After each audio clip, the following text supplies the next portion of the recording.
자, 반갑습니다. 제6과목 건설안전기술입니다. 제1장입니다. 챕터 1 건설공사 안전개요가 있고 섹션 1에 공정계획 및 안전성 심사라고 있습니다. 자, 그래서 우리가 건설 현장에는 안전관련 계획서가 크게 두 가지가 있는데 안전관리 계획서가 있고 유해염 방지 계획서가 있습니다. 그래서 지금 여기 보시면은 1.1에 보시면 안전관리 계획이라고 나와 있고요.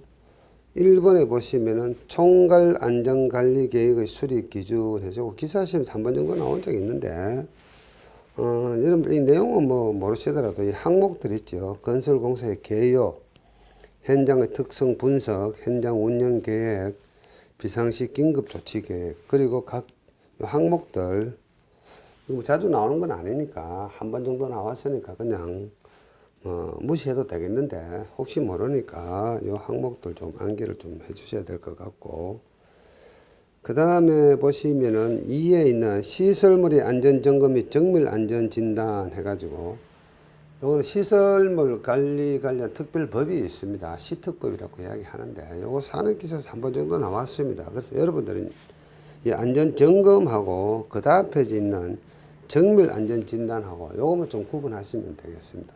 자, 우선 이 안전점검의 핵심은 뭔가 하면은 유관이나 점검기구 등으로 검사를 합니다.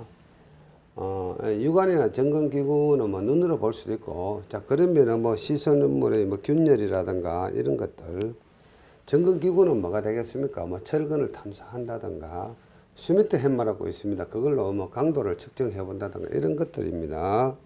그래서 내재되어 있는 위험 요인을 조사한다. 조사를 합니다. 자, 그래서 조사해서 좀 문제가 있다 싶으면은 정밀 안전 진단을 하게 되는데, 자, 이때는 비로소 이 물리적이고 기능적인 결함을 발견하고, 만약에 콘크리트 구조물 같으면 뭐 내구성을 확인한다든가 이런 것들, 그리고 신속하고 적절한 조치를 하기 위해서 구조 안전성과 결함의 원인을 조사, 측정, 평가한다. 그래서 보수 보강 방법을 제시하는 게 정밀 안전 진단이다. 이렇게 해서 일반적인 안전 점검하고 정밀 안전 진단 요걸 여러분들 구분만 하시면 되겠습니다. 이것도 문제 한 번 정도 나왔습니다. 자, 그 다음 페이지 1.2 건설재 예방 대책이 있고요. 쭉 넘어가고요. 그 다음 페이지로 갑니다.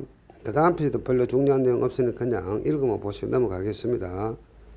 자, 그 다음에 1.3 건설공사의 안전관리 해서 굴착작업의 위험 방지, 굴착작업 시 집안 조사 사항이 있고요. 그 밑에 보시면은 동그라미 2번에 굴착면의 높이가 2m 이상 되는 집안의 굴착 작업 시 사전 조사 내용, 요게 문제가 자주 나옵니다.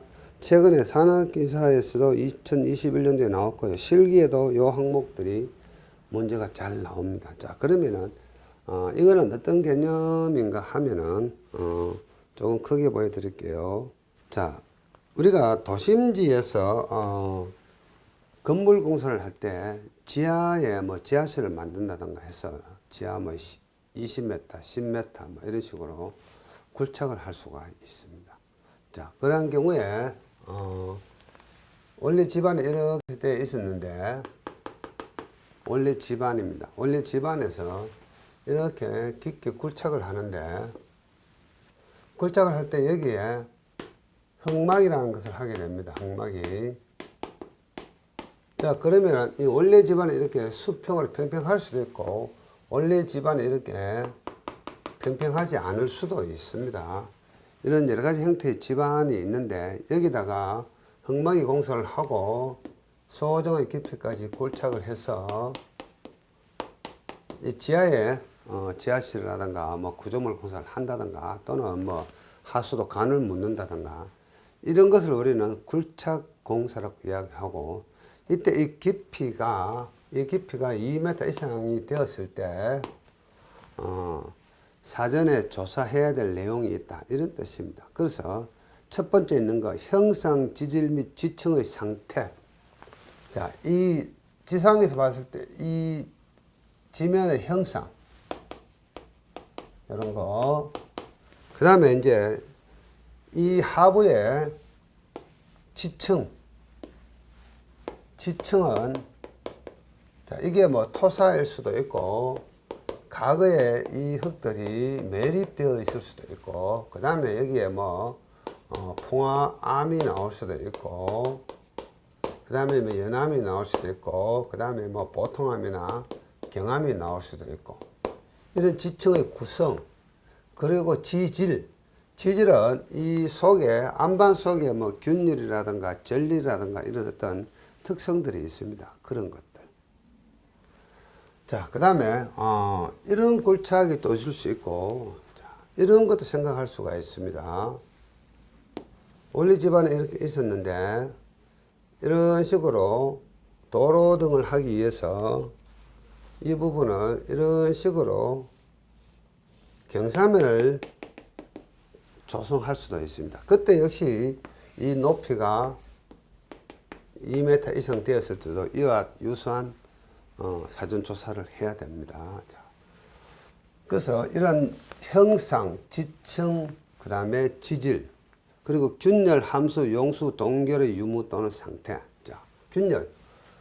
굴착하기 전에 이 집안 위에 이렇게 균열이 있을 수 있습니다. 균열. 그다음에 함수 상태. 자, 이 흙의 함수, 물이 어느 정도 있는지. 자, 흙의 함수 상태가 높으면은 일반적으로 흙의 강도가 약해집니다.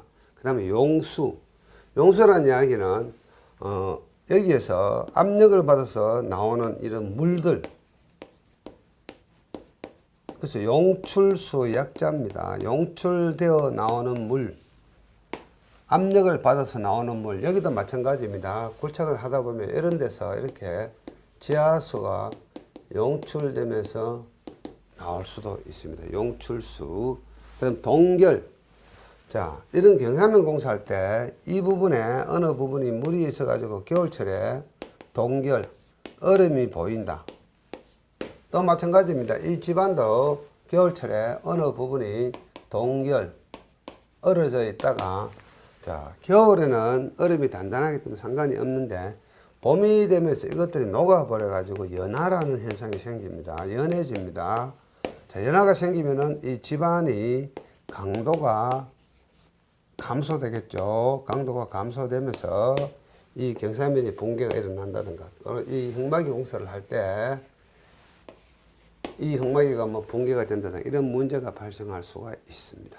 자, 그 다음에 이런 지하 공사할 때 이 땅 속에 이렇게 지나가는 각종 땅 속의 매설물들이 있을 수 있습니다. 이런 방향으로 지나갈 수도 있고 경우에 따라서는 이 부분에 이렇게 매설이 되어 있을 수도 있습니다. 그래서 이 매설물들은 대체적으로 봤을 때 가장 우리가 위험한 게 도시가스관 이런 것들, 그 다음에 상하수도, 그 다음에 전기 케이블이나 뭐 통신 케이블 이런 것들이 땅 속에 묻혀 있는데 이것을 우리는 지하 매설물이라고 이야기합니다. 그래서 이 매설물이 터지면서 가스 폭발사고 일어나고 그러죠. 저도 과거에 대구에서 지하철 1호선 하면서 저희 현장은 아니지만은 인근 현장에 도시가스 폭발 사고가 대형으로 일어났습니다. 엄청나게 많은 인명피해가 일어났죠. 그게 유명한 대구 지하철 1호선 상인동 도시가스 폭발 사고입니다. 아주 오래된 이야기입니다. 지금으로부터 약 한 30년 다 돼가는 것 같아요. 그 시절에 일어났던 사고입니다. 그 다음에 집안의 지하수위. 자, 이런 공사를 할 때 이 주변의 지하수위의 높이, 이 경사면도 마찬가지입니다. 뒤쪽에는 이 지하수의 높이에 따라 가지고 이 집안이 약해질 수가 있습니다. 이런 것들 굴착하기 전에 사전에 충분히 조사를 한다. 이런 뜻입니다. 자, 그리고 이런 문제가 나온 적이 있습니다. 자, 요 항목은 나중에 실기에도 잘 나옵니다. 산업기사 2010년도에 다음 중 매설물의 종류가 아닌 것은, 자, 제가 조금 전에 도시가스관 말씀을 드렸죠. 도시가스관. 그다음 상하수도관.